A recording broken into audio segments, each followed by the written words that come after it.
Olá, Fabrício Venâncio aqui, seja bem-vindo a mais um vídeo da nossa série de estudos sobre o livro Segredos da Mente Milionária. Hoje a gente vai entrar aqui no sexto arquivo de riqueza.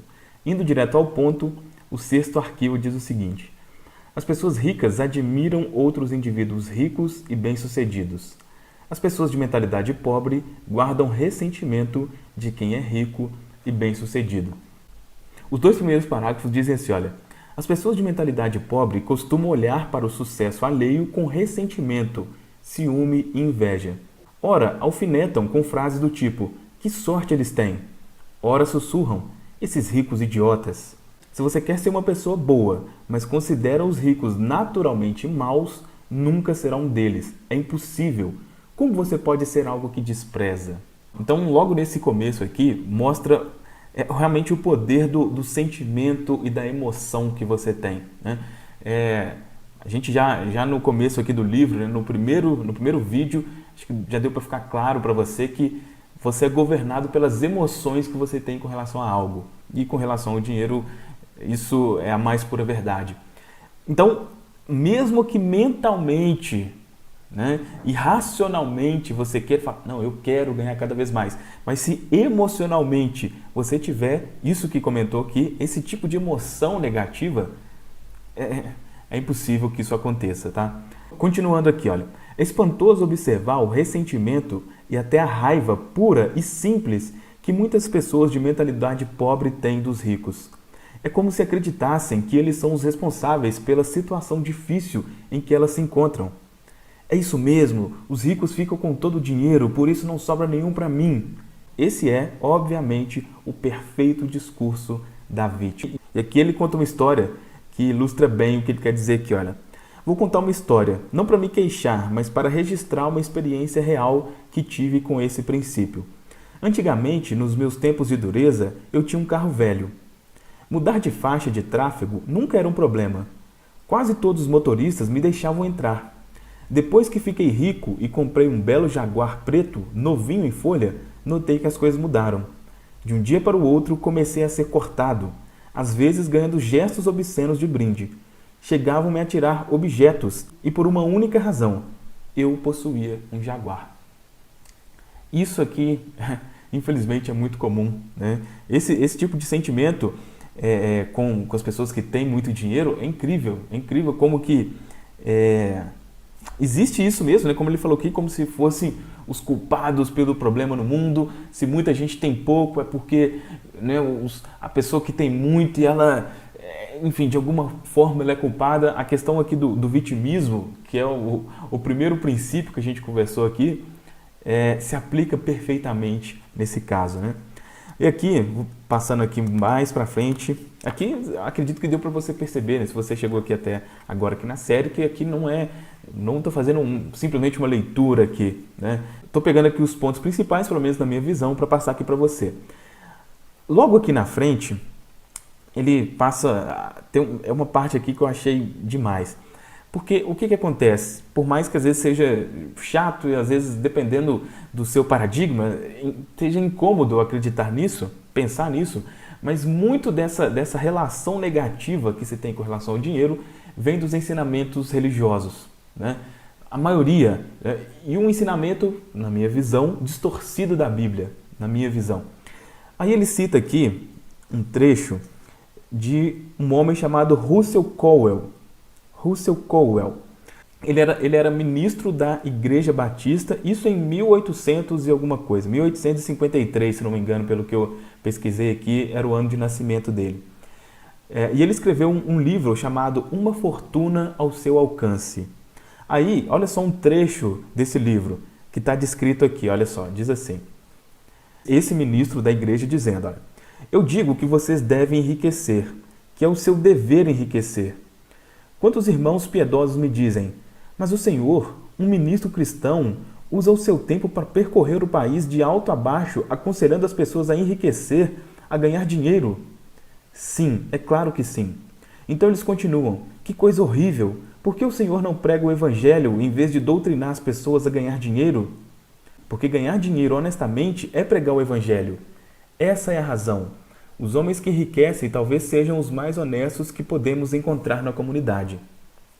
Mas, afirma um jovem aqui esta noite, durante toda a minha vida me disseram que as pessoas ricas são desonestas, indignas, vis e desprezíveis. Meu amigo, é exatamente por aceitar essa ideia que você não tem nenhum dinheiro.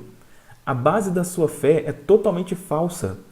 Eu lhe digo com toda clareza, 98 de cada 100 homens e mulheres ricos dos Estados Unidos são honestos. E é por isso que são ricos. É por esse motivo que os outros lhe confiam dinheiro. É por causa disso que realizam grandes empreendimentos e sempre encontram pessoas para trabalhar com eles. Diz outro jovem, às vezes ouço falar de homens que ganham milhões de dólares desonestamente.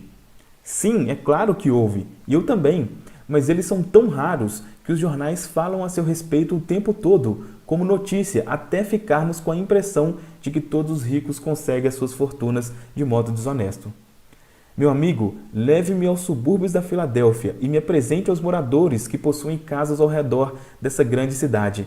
Casas belas, com jardins e flores, casas esplêndidas, de refinada arte, e eu apresentarei as pessoas mais plenas de caráter e iniciativa da nossa cidade.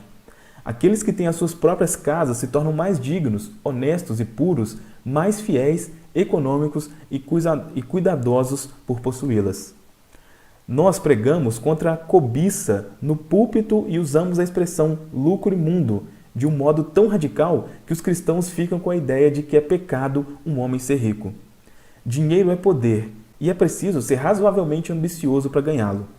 Deve ser assim porque vocês podem praticar mais boas ações com ele do que sem ele. O dinheiro imprime as suas Bíblias, o dinheiro constrói as suas igrejas, o dinheiro envia os seus missionários e o dinheiro sustenta os seus pastores. Portanto, eu digo que é necessário ter dinheiro. Se vocês são capazes de enriquecer honestamente, é seu dever sagrado fazer isso. É um erro terrível das pessoas piedosas pensar que deve ser pobre para ser piedoso.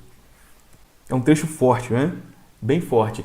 E olha só, isso o ministro da igreja dizendo em 1853. Né? Imagina o tamanho da coragem que ele tinha que ter para falar isso, né? Porque hoje ainda esse é um paradigma muito forte, né? Em algumas religiões específicas. Imagina isso há 150, 200 anos atrás. Então é necessário que, se você pensar assim, né? Especialmente por um motivo, uma crença religiosa, repense, leia esse livro, estude aqui todos os vídeos que a gente está conversando para eliminar isso da sua mente o mais rápido possível. Porque, como ele disse aqui, se você pensar desse jeito, uma pessoa, por exemplo, né, uma pessoa que é pobre, ela é mais espiritualizada, ela é mais próxima a Deus. Não tem nada a ver uma coisa com a outra. Se fosse assim, o mundo seria espiritualizadíssimo, né? Porque o que mais tem é pessoa pobre. É óbvio que isso não faz o menor sentido. Bom, aqui ele cita alguns relatos, eu não vou entrar nesse ponto aqui, mas ele cita aqui alguns relatos que ele mesmo passou, o autor passou de surpresa, vamos dizer assim, né? Quando ele começou a ter contatos com pessoas ricas, que ele tinha muito essa ideia, né, de que os ricos eram muito gananciosos e coisa do tipo, mas quando ele passou a ter contato com esse tipo de pessoa, mesmo antes dele ter muito dinheiro, ele começou a perceber que não tinha nada disso, né? Inclusive, boa parte deles encabeçando instituições de caridade e tal. Mas agora eu vou vir aqui para o final desse capítulo, que ele cita uma coisa fantástico, que é algo que eu já tive contato, não com esse nome que ele cita aqui, mas que é algo esplêndido. Diz o seguinte aqui, o parágrafo final. Uma das minhas filosofias de vida provém da ancestral sabedoria Una, ensinamentos dos sábios do Havaí. Ela diz o seguinte, abençoe aquilo que você quer. Quando vir uma pessoa com uma casa bonita, abençoe a pessoa e a casa. Quando vir uma pessoa com um belo carro, abençoe a pessoa e o carro. Quando vir uma pessoa com uma bela família, abençoe a pessoa e a família. Quando vir uma pessoa com um belo corpo, abençoe a pessoa e o corpo. A questão é, se de algum modo você se ressente do que as pessoas possuem, nunca poderá tê-lo. Fantástico, né? Fantástico. Para finalizar, como sempre aqui, tem a declaração, né, que nesse caso aqui é: eu admiro as pessoas ricas, eu abençoo as pessoas ricas, eu amo as pessoas ricas e vou ser uma pessoa rica também. Eu tenho uma mente milionária. E também as duas ações aqui. A primeira é de praticar essa filosofia. Pratique a filosofia Una. Abençoe aquilo que você quer. Passeie, compre revistas, observe as casas bonitas e os carros bacanas e leia sobre negócios bem-sucedidos. Abençoe tudo o que você vir e gostar. Abençoe também os proprietários desses bens ou as pessoas que estão envolvidas com eles. E 2. Escreva e envie uma breve carta ou um e-mail a alguém que você conheça, não necessariamente em pessoa, que seja extremamente bem-sucedido em qualquer campo, dizendo-lhe o quanto você o admira e respeita por suas realizações. Bom, era isso. Espero que esse capítulo tenha sido ótimo, tenha sido maravilhoso para você, assim como foi para mim. Beleza? É isso. Um forte abraço e até amanhã no próximo vídeo.